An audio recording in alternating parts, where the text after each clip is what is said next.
Cinta perjalanan sunyi yang kau tempuh sendiri, kuatkanlah hati cinta. Pasca Indonesia dalam kekacauan tahun 48 ya dibuat. Jadi doa ini, doa salawat ini ketika Indonesia transisi antara penyataan kemerdekaan 45 sampai dengan masih ada crash sampai 49 itu. Ini dibuat di tahun 48. Bahwa ulama, kemarin ada buku menarik sebenarnya. Yang hari ini di sejarah Indonesia agak terlewat. Ada buku Kenneth Bragg. Jadi dia menulis bahwa bagaimana peran umat Islam dalam kemerdekaan. Itu ternyata luar biasa dahsyat. Karena yang menggerakkan di bawah itu Islam. Pergerakan itu di bawah, itu yang luput dari sejarah kita. Jadi kita ngomong pemilu itu kan karena faktanya kita ini umat muslim terbesar di dunia. Dan kita harus mengerjakan itu sebagai bagaimana menurut Islam kalau kita pilih ini dan lain sebagainya. Itu yang pertama sebelum saya berikan ke Sabrang. Ada menarik Mas, ungkapan Al-Quran sabiguna awalun. Itu orang-orang ulaikal muqarrabun. Jadi ada orang-orang yang sangat, kalau manusia tadi, kualitas manusia yang semacam Sayyidina Abu Bakar, Sayyidina Ali, Sayyidina Utsman, itu kan dididik langsung di awal. Jadi pendidikan awal yang terjadi, sabikun orang-orang yang berjalan di awal, itu ulaikal muqarrabun. Orang yang didekatkan, bukan orang dekat ya, didekatkan, karena manusia nggak bisa mendekat Tuhan, didekatkan. Nah, mereka itu jumlahnya banyak di awal, tapi sedikit di akhir. Jadi karena yang banyak itu ashabul yamin. Itu banyak di awal, banyak di akhir. Itu bisa anut-anut grup yuk, tapi enggak, ashabul yamin sebenarnya orang yang soleh, yang mungkin enggak ngerti, tapi secara ideologis dia terbentuk faktanya sebagai orang-orang soleh yang berkiblat pada tidak sampai ke muqarrabun, tapi punya titik bahwa dia tidak keluar dari garis kesolehan itu, kesolehan sosial, kesolehan pribadi dan lain sebagainya. Jadi pembentukan pribadi itu penting memang, individu itu penting, karena kita nggak nek orang penting, gawe AI ya, ben digerakkan oleh AI, kan gitu kan? Sistem presiden itu pakai AI, kan soal ben rakyat ora geger, pakai AI untuk memutuskan, kan karena nggak mungkin itu, harus ada manusia dengan kualitas tertentu yang dia matang untuk mengerjakan.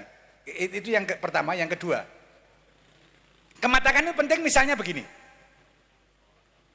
Anda bisa baca KUHP enggak? Bisa kan semua orang? Tapi bisa jadi hakim enggak? Enggak bisa. Karena untuk jadi hakim hakim itu bahasa Arabnya kan bijak. Salah satu artinya kan bijaksana. Jadi bisa membaca teks, bisa membaca realitas, bisa menghubungkan teks dengan realitas. Sehingga itu disebut kebijaksanaan. Mungkin bunyinya tidak tepat banget dengan teks, tapi menjadi inspirasi untuk mengatasi realitas. Disebut hakim. Jadi nggak bisa sekedar membaca teks, sekedar mengetahui, tapi punya pendalaman, punya sekian kualitas tambahan yang harus dipunyai. Nah, itu yang hilang di masyarakat kita. Budaya yang kita bangun itu, salah satu yang disebut itu etis. Bagaimana orang punya etika tertentu sehingga dia mampu menjalankan fungsinya sebagai rakyat kalau dia rakyat, sebagai pejabat kalau dia pejabat, tidak lagi berpihak pada selain karena yang hukum tadi itu di bawah etika. Kalau nggak punya etika, cilaka, bisa dapat hampir 1 triliun tadi. Monggo, Mas Abrang.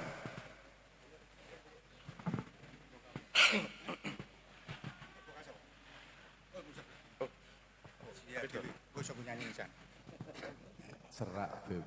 Oke, bismillahirrahmanirrahim. Jelas saya? Jelas. Cetok. Cetok iki. Cetok iki kok ngarang kae. Cek, cetok iki. Oke. Bismillahirrahmanirrahim. Assalamualaikum warahmatullahi wabarakatuh. Kula ngerasa pupuk bawang teng mriki. Ya, tapi di dapur berbicara saya akan mencoba menyumbang perspektif saya dari tema yang dilempar malam ini.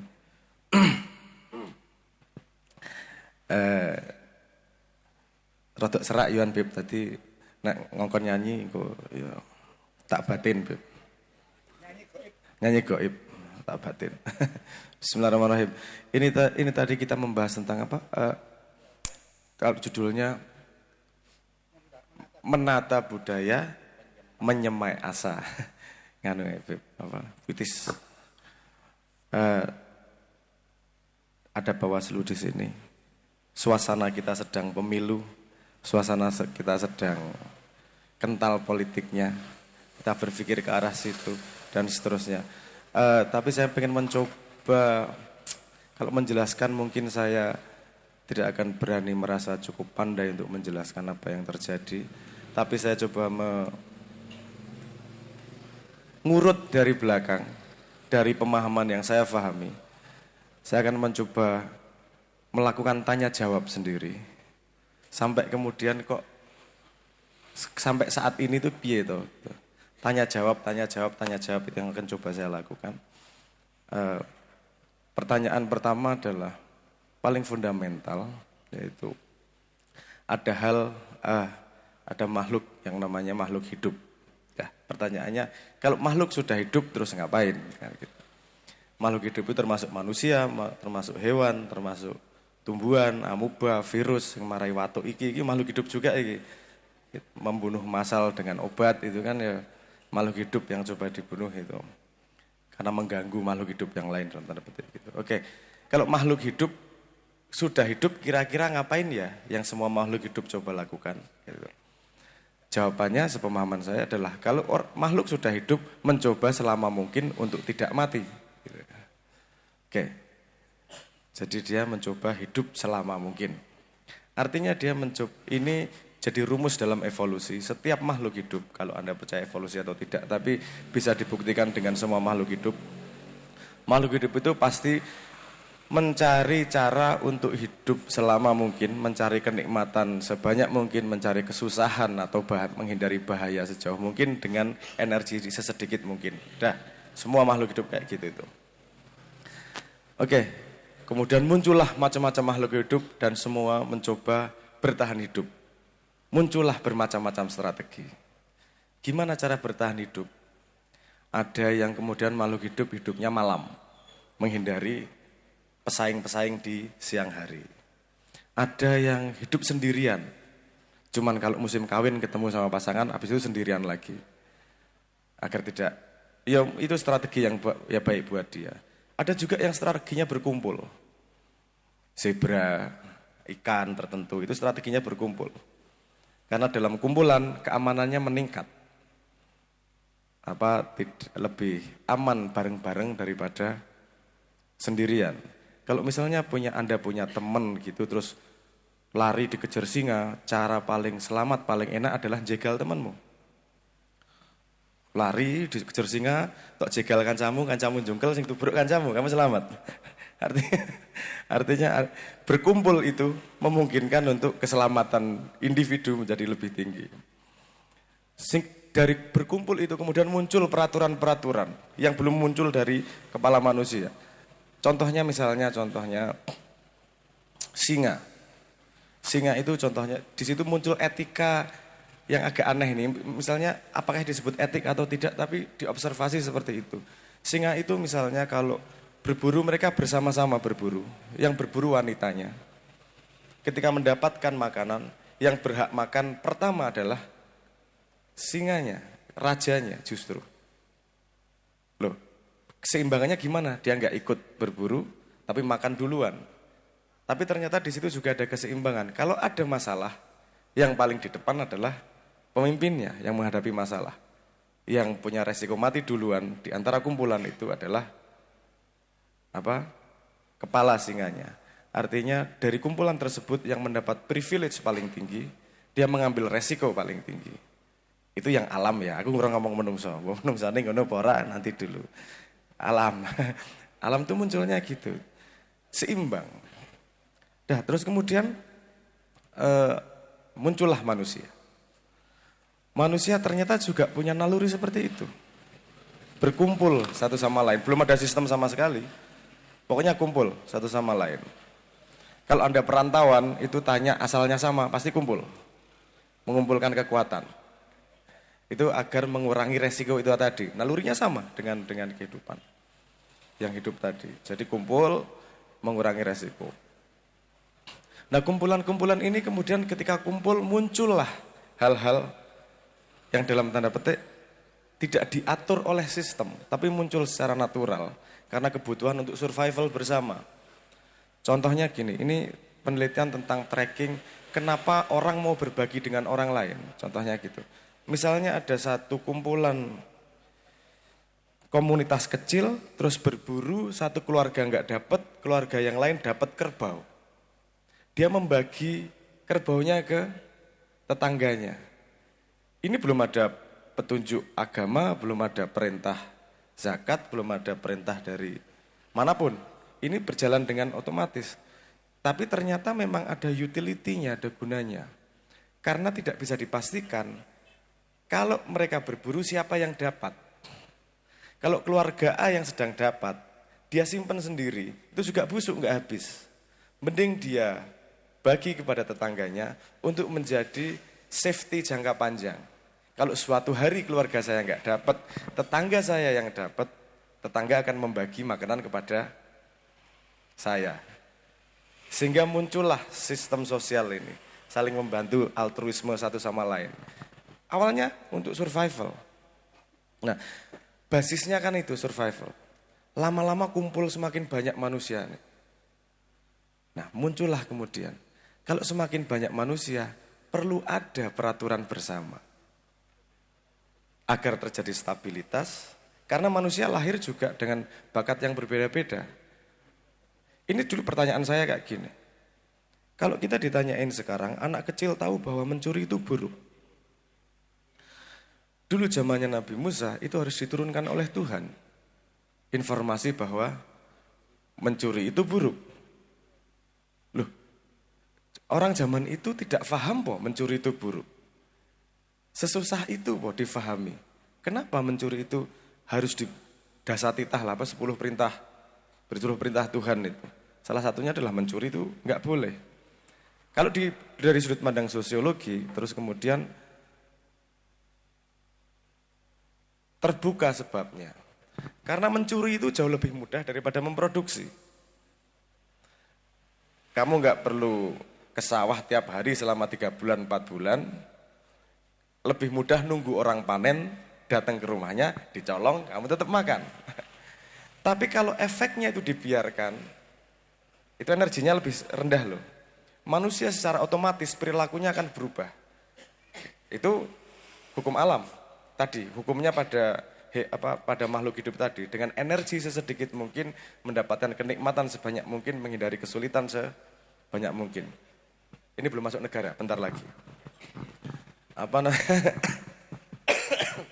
Saya pengen sebab akibatnya agak fundament dulu, agak dasar dulu.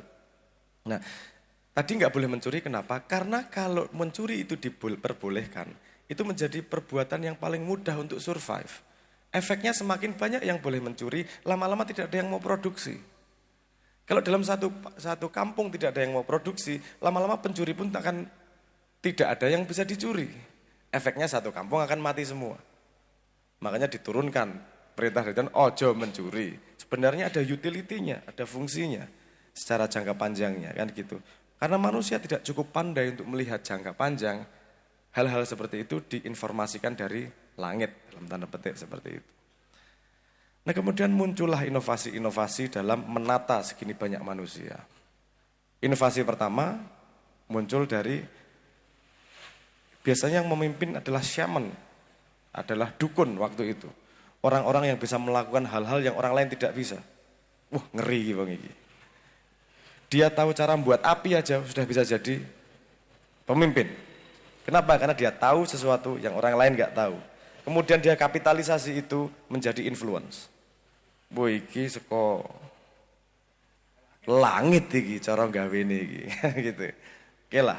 Kemudian dia punya legitimasi untuk membuat yang lain patuh pada dirinya. Terus kenapa kerukunan itu sangat penting? Saya sangat setuju, damai dan kerukunan itu sangat penting. Karena kalau tidak ada kerukunan, tidak ada yang akan namanya pertumbuhan. Energinya orang akan habis mengawasi orang lain dan tidak digunakan untuk berinovasi. Ketika sudah ada jaminan kerukunan yang dijamin oleh komunal, dia bisa melakukan hal-hal yang kemungkinan tidak produktif. Kemungkinan. Kenapa saya ngomong kemungkinan tidak produktif? Karena semua inovasi itu datangnya dari percobaan yang kemungkinannya tidak produktif. Coba-coba, gagal, coba-coba, gagal. Dia hanya mampu mencoba kalau ada jaminan dari komunitas. Untuk dia bisa terus bertahan hidup. Inovasi ini berkembang. Kemudian tak fast forward wae. Terus kemudian ada kerajaan. Sebuah garis di mana dia merasa legitimasinya adalah dia turunan dari langit kayak apa cerita mitologi tertentu untuk meyakinkan bahwa dia keputusan dia harus dilakukan oleh komunitas tersebut. Karena komunitas tersebut belum punya ilmu setinggi dia dalam tanda petik untuk berinteraksi dalam keilmuan. Yo manut wae, terjadilah kestabilan. Karena stabil, wongnya tambah pinter. Suwe-suwe ra trimo. Kok kowe sing memutuskan? Kok kowe terus? Aku mau loh jadi raja juga. Akhirnya adalah raja terus suksesi raja terus bisa jadi kudeta. Karena orangnya sudah cukup pandai, nggak mau nih aku diatur sama satu raja nih. Muncullah kemudian teokrasi. Karena raja-raja tetap harus ono loh sing ngasih mahkota. Siapa yang ngasih mahkota? Oh, yang otoritasnya langsung dari Tuhan nih. Mereka lah jadi pemimpin dari komunitas berikutnya. Ketika terjadi kepemimpinan yang diterima oleh semua masyarakat, terjadi kestabilan. Efek dari kestabilan, orangnya tambah pinter. Ketika orang tambah pinter, terjadi strategi di antara masyarakat. Ketika terjadi strategi, terjadi mimpi baru, dan terjadi pergolakan baru. Yang terakhir adalah demokrasi. Karena kemudian orang berpikir, ini nasib kita semua, kenapa kamu yang memutuskan? Ini harus dari rakyat, oleh rakyat, untuk rakyat.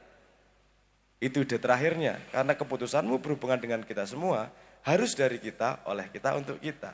Kan idenya gitu. Pertanyaannya kan kemudian gini, saya pernah ditanyain di Kenduri Cinta, kenapa sih kita bikin negara? Itu pertanyaan fundamental dan bagus banget. Anda lahir tiba-tiba di dalam negara. Emang negara itu ide Tuhan? Enggak juga kok. Itu adalah sebuah cara ciptaan manusia untuk menata sebuah masyarakat, untuk menuju tujuan tertentu. Negara adalah sebuah identitas yang bisa kita kumpulan masyarakat untuk mengadopsinya, sehingga kita bisa merasa dari jadi satu identitas. Coba, saya kemarin didatengin sama teman-teman dari Singapura, itu dia sangat iri sama Indonesia kalau urusan nation building. Karena orang seremuk-remuk Indonesia, merah putih sama Garuda itu masih nempel di semua orang. Contohnya gampang lah, bal-balan, wis gampang gue. Semua langsung membela dah. Dia kemarin teman saya dari Singapura itu, dia kagum sama apa yang rame di Twitter, Indonesia tidak baik-baik saja, Garuda warna biru itu. Dalam 2 hari, 1 malam terjadi demo segitu besarnya. Dia ngomong, kalau di Singapura ngumpulin orang satu saja susah.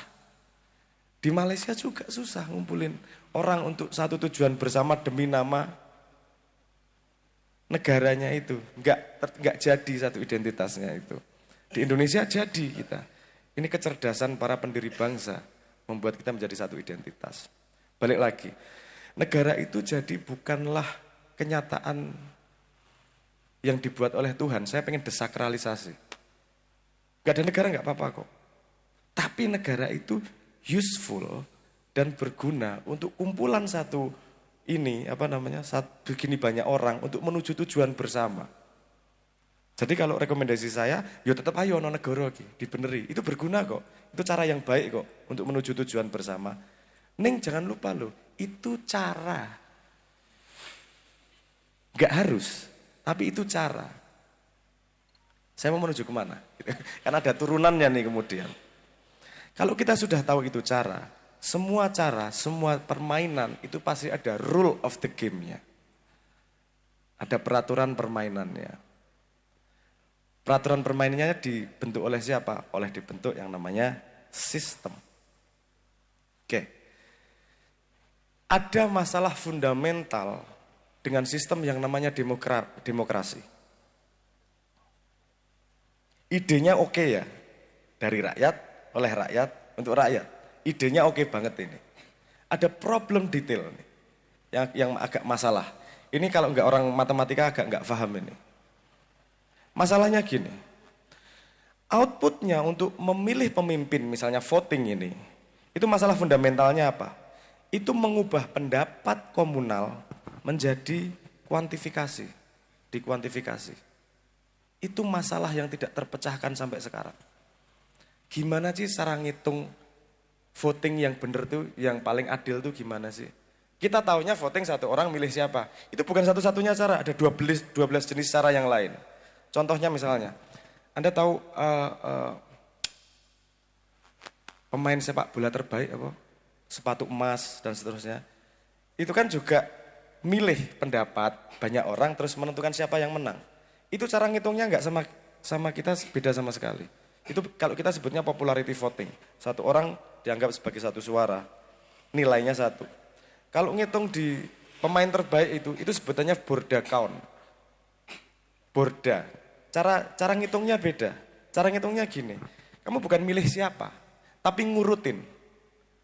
Ngurut yang kalau menurutku nomor 1 Messi, kalau enggak Messi ya nomor 2 Ronaldo, kalau enggak nomor 3 siapa, nomor 4 siapa. Nomor 1 ada nilainya, nomor 2 ada nilainya, nomor 3 ada nilainya, nomor 4 ada nilainya. Belum tentu yang nomor 1 yang menang. Bisa jadi dia nomor 2 tapi dipilih oleh semuanya, kemudian dia yang menjadi menang. Karena masing-masing punya nilai yang berbeda. Ini contoh penghitungan matematika. Dan kita bisa lihat bersama. Indonesia terakhir itu plurality voting di mana? Amerika nggak pakai plurality voting. Amerika ada run of the poll, macam-macam cara ngitung pendapat komunal menjadi pendapat personal ini. Kalau Anda mempelajari politik agak detail dengan matematisnya, semua perilaku politik, strategi politik itu bergantung dengan cara ngitungnya itu tadi. Benar-benar bergantung. Karena contohnya gini, kalau kita milihnya Borda count, ini apa namanya, bupati atau misalnya gubernur, Borda count, tak pilih, nggak nyoblos 1, tapi tak urutin. Itu strategi nembak itu nggak mudah lagi loh, nggak jalan itu. Kenapa? Milih ya aku nomor 1, iya tak pilih nomor 1, tapi nomor 2 tak pilih, sing tak pilih tenanan. Nomor 1, karena tidak mungkin dia mengcover 100% dari apa namanya, suara komunitas, 100% dari pemilih. Itu kosnya sangat tinggi. Biasanya dia memilih kecamatan atau mana yang paling strategis. Dengan cara menghitung yang berbeda, strategi dan lobbynya sama sekali berbeda. Itu membuat strategi politiknya berbeda, membuat lobby politiknya berbeda sama sekali. Efeknya membuat perilaku manusia berbeda dan membuat budaya juga berbeda. Saya di sini pengen mengatakan bahwa sistem membentuk perilaku manusia dan manusia membentuk sistem yang akan dilakukan oleh manusia. Ini circle ini. Ini berhubungan satu sama lain. Budaya itu apa sih? Kita perlu mendefinisikan itu. Menurut saya, kita sudah ngomong tentang itu tadi ya, saya narik sedikit ke belakang. Budaya itu apa sih? Menurut saya seperti ini budaya itu.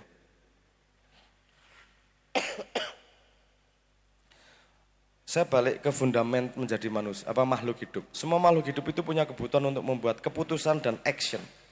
Membuat keputusan dan beraksi. Oke, sebelum dia membuat keputusan dan beraksi, dia pasti memaknai situasi. Akarnya gitu dulu, memaknai situasi. Ini proses dalam pemikiran manusia, memaknai situasi, itu ada beberapa hal yang terjadi. Saya kasih contoh misalnya gini, jika Anda nonton TV, nonton film, ada orang jatuh dari tangga, kepalanya benjol, Anda tertawa atau sedih?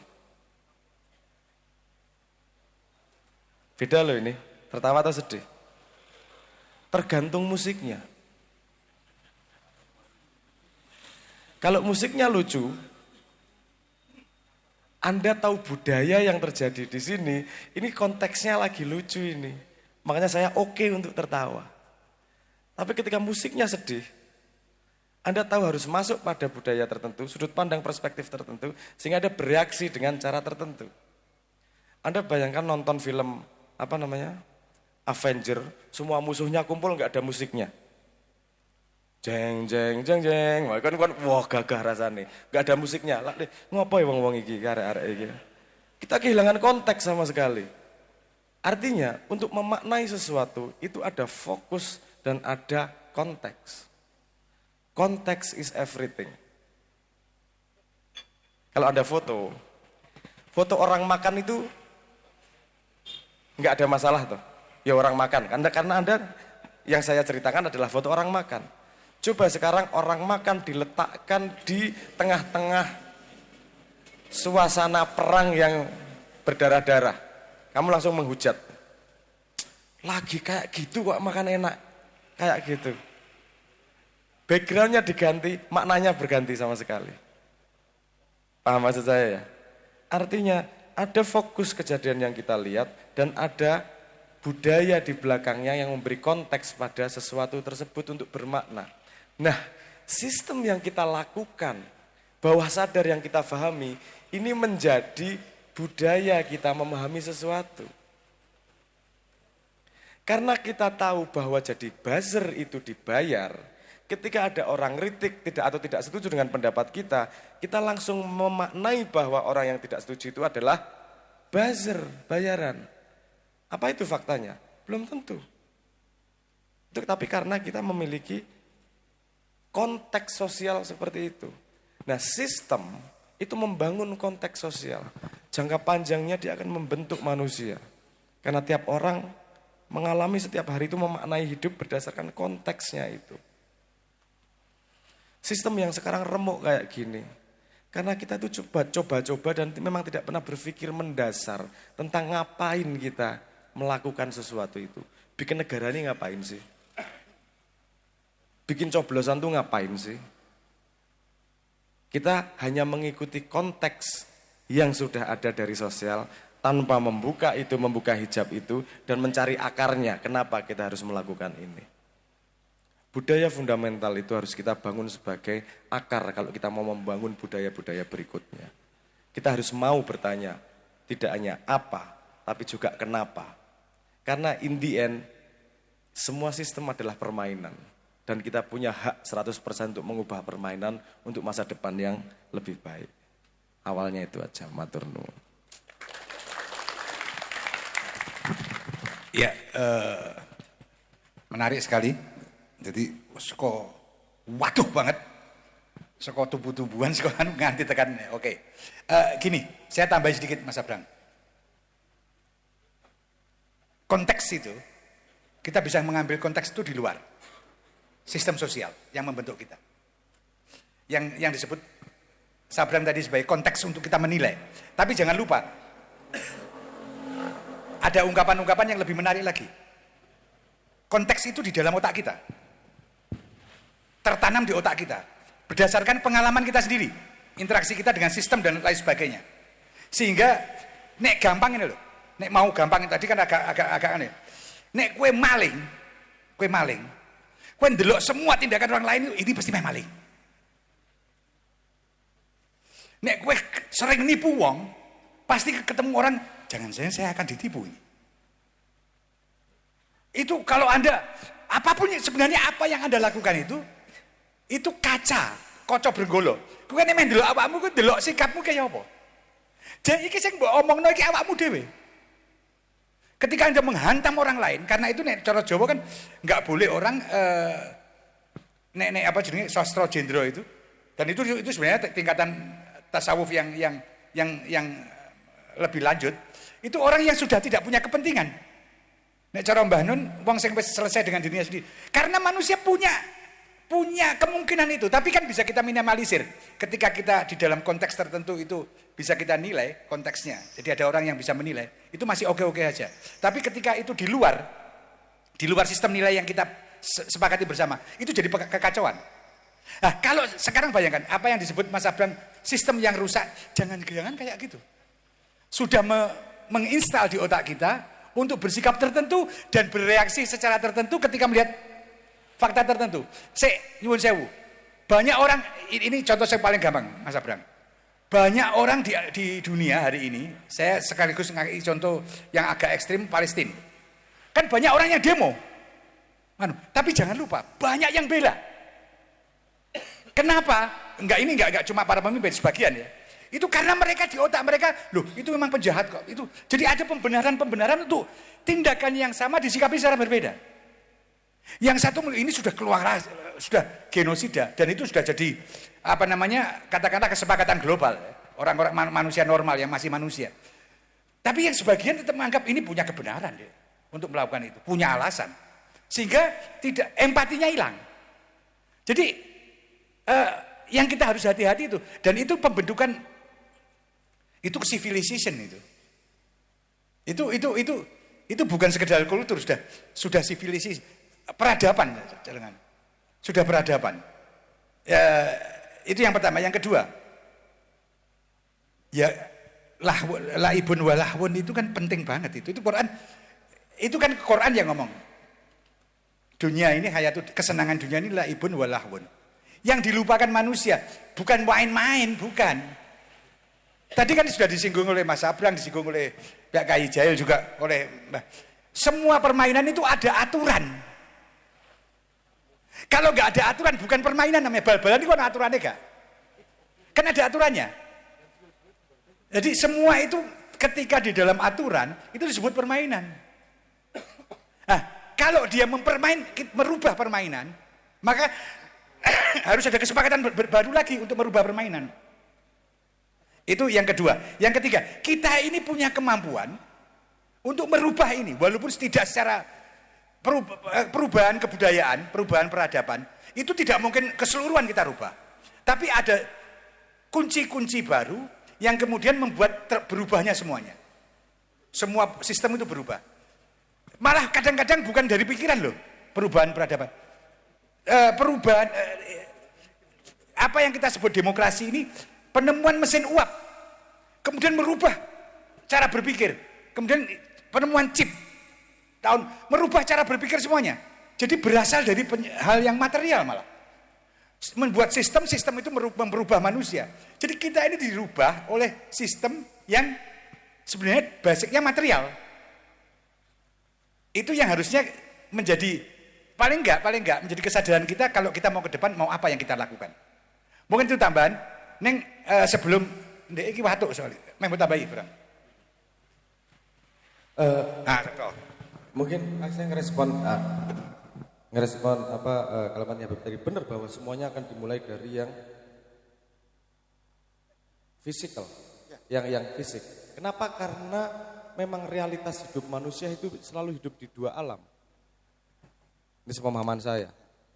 Alam gaib yang bernama alam pikir dan alam real yang kita alami secara fisik, dan selalu ada jarak itu.